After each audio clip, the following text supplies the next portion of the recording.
नमस्कार। मैं अपेक्षा मीना BND कॉलेज जमनपुरा में संस्कृत विषय में एसोसिएट प्रोफेसर हूँ। BA पार्ट 3 संस्कृत के इस व्याख्यान में आप सभी विद्यार्थियों का स्वागत है। आप सभी जानते हैं कि मैं आपको भगवत गीता का अध्ययन करा रही हूँ।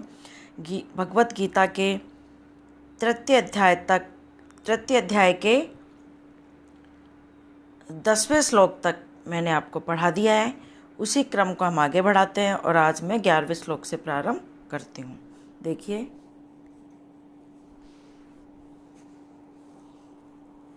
देवान् भावयतानेन ते देवा भावयन्तुः वह परस्परं भावयन्तः श्रेयः परम अवाप्स्यत। अन्वय देखिए, अनेन देवान् भावयत ते देवाः वह भावयन्तु परस्परं भावयन्तः परम श्रेय अवाप्स्यत। इससे पहले के पद्य में भगवान श्री कृष्ण ने अर्जुन से बताया था, यज्ञ के महत्व के बारे में बताया था कि सृष्टि के आदि में यज्ञ सहित प्रजा को उत्पन्न करके प्रजापति ने कहा, इस यज्ञ के द्वारा वृद्धि को पाओ, यह यज्ञ तुम्हारी कामनाओं को पूर्ण करने वाला है। अब यहाँ पर इस पद्य में यज्ञ की विशेषता बताई जा रही है। जिस प्रकार वृक्ष की मूल में जल संचयन से ही फल प्राप्त किया जा सकता है, अन्य प्रकार से नहीं, उसी प्रकार देवताओं को संतुष्ट करके ही भोग तथा मोक्ष उभय फल पाए जा सकते हैं।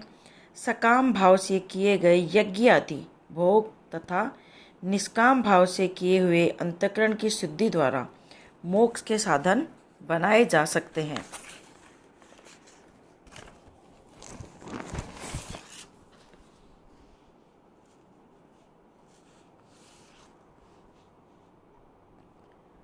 यज्ञ के द्वारा देवताओं को प्रसन्न किया जाता है।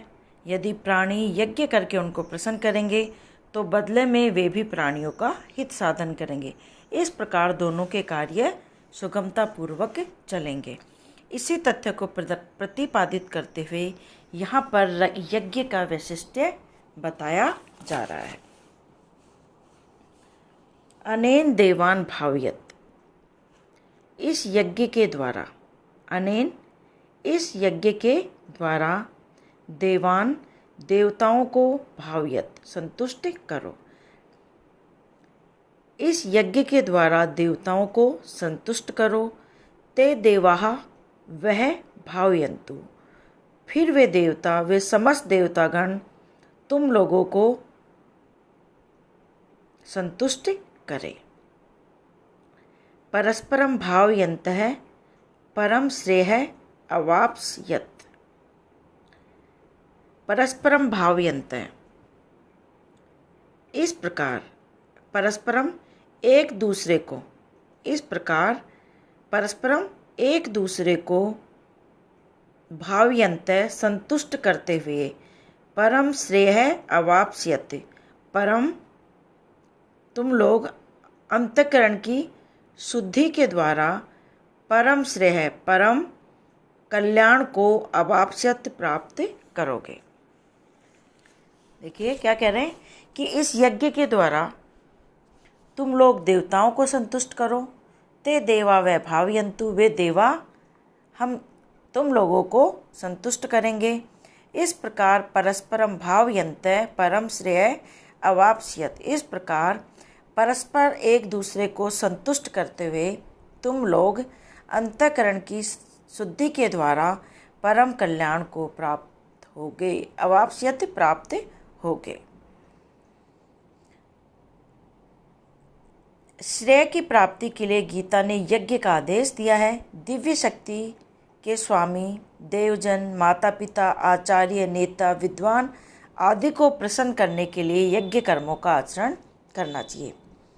जिस प्रकार वृक्ष के मूल में जल सिंचन से ही फल प्राप्त किया जा सकता है, उसी प्रकार देवताओं को संतुष्ट करके ही भोग तथा मोक्ष दोनों प्रकार के फल पाए जा सकते हैं। तो यहाँ पर और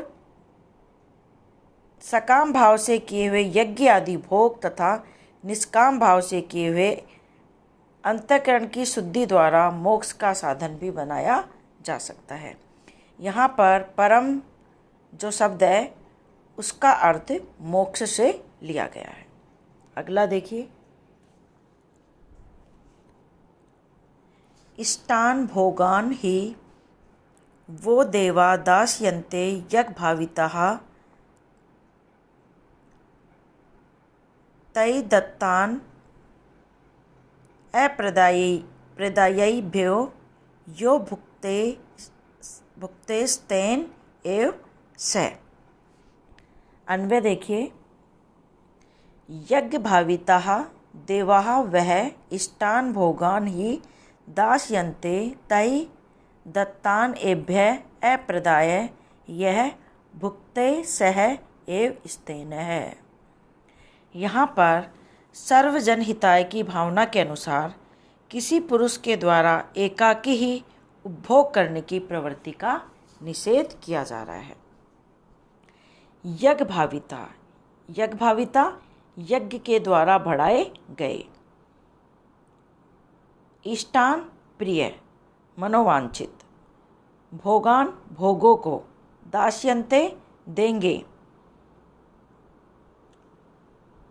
अप्रदाय न देकर, भुंकते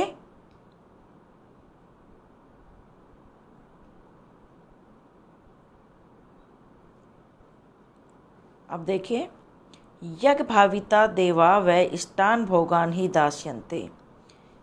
यज्ञ के द्वारा जब यज्ञ भाविता देवाः वह इष्टान भोगान ही दास्यन्ते, जब यज्ञ के द्वारा संतुष्ट हुए वे देवता लोग तुम लोगों के लिए इष्टान भोगान ही दास्यन्ति वांछित भोगों को निश्चय पूर्वक प्रदान करें।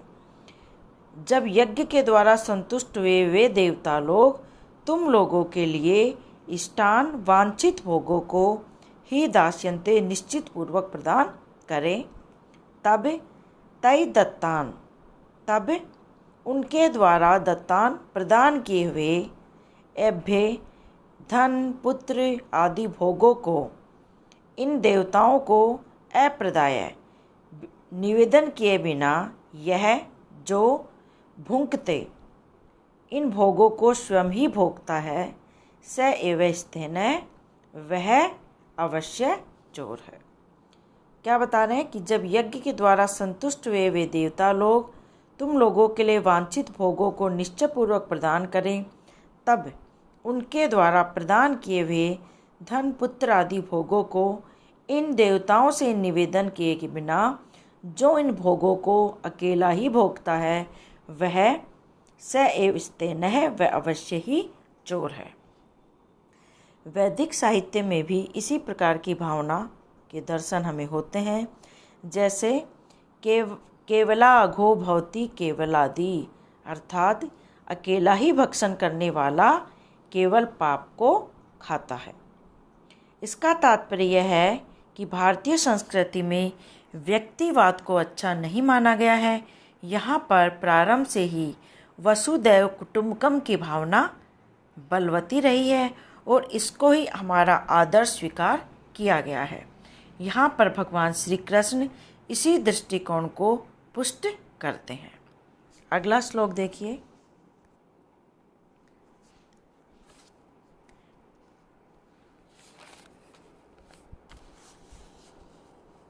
यज्ञशिष्टासीनः संतो मुच्यन्ते सर्वक्लिवेशैः भुञ्जते ते त्वघं पापा ये पचन्त्या अकारणात्। दोबारा देखिए, यज्ञशिष्टासीनः संतो मुच्यन्ते सर्वक्लिवेशैः भुञ्जते ते त्वघं पापा ये पचन्त्या आत्म कारणात्। अन्वय देखिए,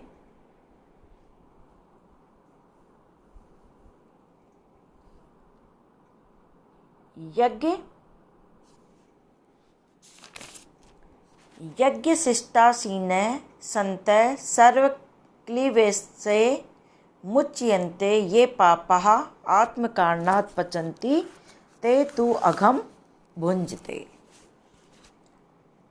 यज्ञ शिष्टाशीन, क्या अर्थ हुआ? यज्ञ से शेष बचे हुए अन्न को खाने वाले। यज्ञाशिष्टाशीन, यज्ञ से शेष बचे हुए अन्न को खाने वाले। संतय, श्रेष्ठ पुरुष। सर्व क्लीवेशे, सभी पापों से। मुंच्यते, छूट जाते हैं। आत्मकारणात्, अपने लिए। और अघम का क्या अर्थ हुआ? पाप। देखिए, यज्ञाशिष्टाशीन है, यज्ञ से शेष बचे हुए अन्न को खाने वाले। संतय, सज्जन पुरुष। सर्व क्लीवेशे, समस्त पापों से। मुंच्यते, छूट जाते हैं। इस प्रकार यहाँ पर परोपकार की भावना को व्यक्त किया जा रहा है तथा यह बताया जा रहा है कि मानव को स्वार्थी नहीं बनना चाहिए। यज्ञ से, इस प्रकार यज्ञ से शेष बचे हुए प्रसाद को पाने वाले श्रेष्ठ पुरुष। संतय, श्रेष्ठ पुरुष तो सर्व क्लीवेशे मुंच्यते, सभी पापों से छूट जाते हैं। तथा इसके विपरीत यह जो पापी लोग, इसके विपरीत जो पापी लोग केवल आत्मकारणात् पचन्ति, सिर्फ अपने शरीर का पोषण करने के लिए, अपने निमित्त ही, अपने लिए ही पकाते हैं। पचन्ति, पकाते हैं।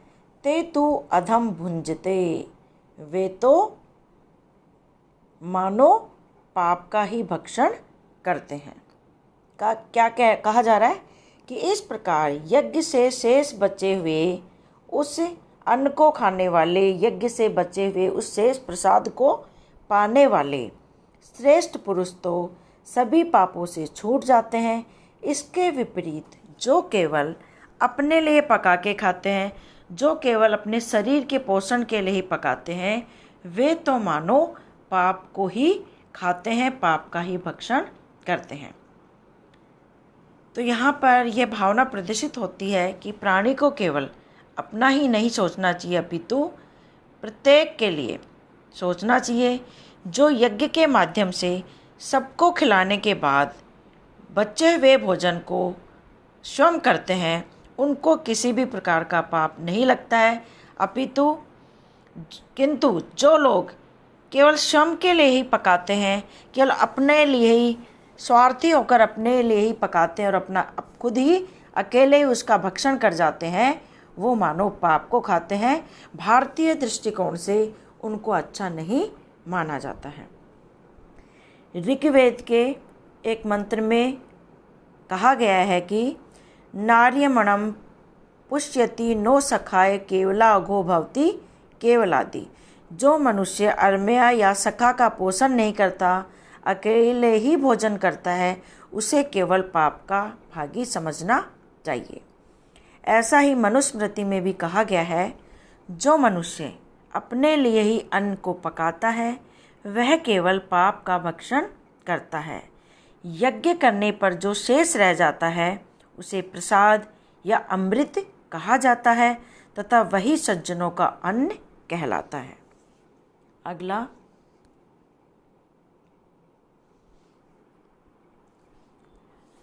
अन्नाद् भवन्ति भूतानि पर्जन्यात् अन्न संभवः यज्ञात् भवति पर्जन्यो यज्ञ कर्म समुद्भवः।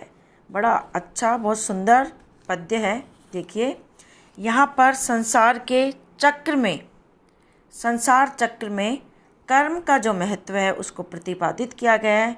करते हुए भगवान श्री कृष्ण अर्जुन से यहाँ पर कहते हैं। अन्वय देखिए, अन्नात् भूतानि भवन्ति पर्जन्यात् अन्न संभवः यज्ञात् पर्जन्यः भवति यज्ञ कर्म समुद्भवः। यहाँ पे संसार का जो चक्र में, जो संसार का जो चक्र है उसमें कर्म के महत्व को प्रतिपादित किया जा रहा है। और भगवान श्री कृष्ण अर्जुन से कहते हैं, अन्नात् भूतानि भवन्ति। अन्नात्, अन्न के द्वारा, अन्न से, भूतानि, समस्त भूत प्राणी, भवन्ति, उत्पन्न होते हैं। पर्जन्यात अन्न संभव है, पर्जन्यात बादल, और बादल वृष्टि से अन्न संभव है, अन्न की उत्पत्ति होती है। यज्ञात पर्जन्य भवति, और अन्न किससे उत्पन्न होता है? यज्ञ से बादल होता है। यज्ञ कर्म समुद्भव है, और यज्ञ कर्म से उत्पन्न होने वाला है। और यज्ञ किससे उत्पन्न होने वाला है? कर्मों से पैदा होने वाला है। बहुत अच्छा है कि अन्न से संपूर्ण प्राणी उत्पन्न होते हैं, बादल वृष्टि से अन्न की उत्पत्ति होती है, फिर यज्ञ से बादल उत्पन्न होता है, और यज्ञ जो है वो कर्मों के द्वारा उत्पन्न होता है। यहाँ पर प्रजापति ब्रह्मा का प्रजा के प्रति क्या आदेश है, इसे कहने के पश्चात इस विश्व में कर्म की कारणता किस प्रकार से है, इसी का विवेचन यहाँ पर किया गया है। कर्म से यज्ञ, यज्ञ से वर्षा, वर्षा से अन्न, और अन्न से प्रजा उत्पन्न होती है। इस प्रकार सृष्टि के मूल में कर्म को बताया गया है। इस प्रकार से कर्म का अत्यधिक महत्वपूर्ण स्थान होता है। मनुस्मृति में भी मनुष्य की और उसके धारण के लिए आवश्यक अन्न की उत्पत्ति के विषय में इसी प्रकार का वर्णन प्राप्त होता है। मनु के एक श्लोक का भाव यहाँ पर बताती हूँ कि यज्ञ की आग में दी हुई आहुति सूर्य को मिलती है, फिर सूर्य से परंपरा द्वारा यज्ञ से ही पर्जन्य या बादल उत्पन्न होते हैं, बादल से अन्न तथा अन्न से प्रजा उत्पन्न होती है। अगला देखिए, कर्म ब्रह्मोद्भवम विद्धि ब्रह्म अक्षर समुद्भवम तस्मात् सर्वगतम ब्रह्म नित्यम यज्ञे प्रतिष्ठितम। अन्वय देखिए, कर्म ब्रह्मोद्भवम विद्धि ब्रह्म अक्षर समुद्भवम तस्मात् सर्वगतम ब्रह्म नित्यम यज्ञे प्रतिष्ठितम। यहाँ पर पुनः भगवान श्री कृष्ण अर्जुन को कर्म का महत्व बता रहे हैं। कर्म ब्रह्मोद्भवम, कर्म को ब्रह्मोद्भवम, ब्रह्मोद्भवम वेद से उत्पन्न हुआ। कर्म ब्रह्मोद्भवम विद्धि, हे अर्जुन कर्म को वेद से उत्पन्न हुआ विद्धि जानो, और ब्रह्म अक्षर समुद्भवम, और वेद जो है वह ब्रह्म, और ब्रह्म जो है अक्षर समुद्भव है, और वेद जो है वह अविनाशी परमात्मा से उत्पन्न हुआ, अक्षर समुद्भवम परमेश्वर से उत्पन्न हुआ। और वो जो वेद है वह अविनाशी परमात्मा से उत्पन्न होता है। तस्मात्, इसलिए सर्वगतम ब्रह्मम नित्यम यज्ञे प्रतिष्ठितम, इसलिए सर्वगतम सर्वव्यापी सर्वत्र व्यापी ब्रह्मम नित्यम परमात्मा को नित्यम नित्य ही यज्ञ प्रतिष्ठितम यज्ञ में विराजमान। इस प्रकार सर्वव्यापी सर्वत्र व्यापी परमात्मा नित्य ही यज्ञ में विराजमान है।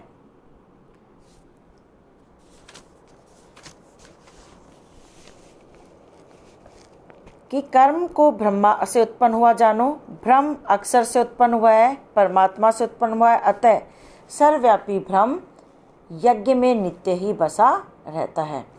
कर्म से मनुष्य और ब्रह्मा के संबंध जुड़े रहते हैं।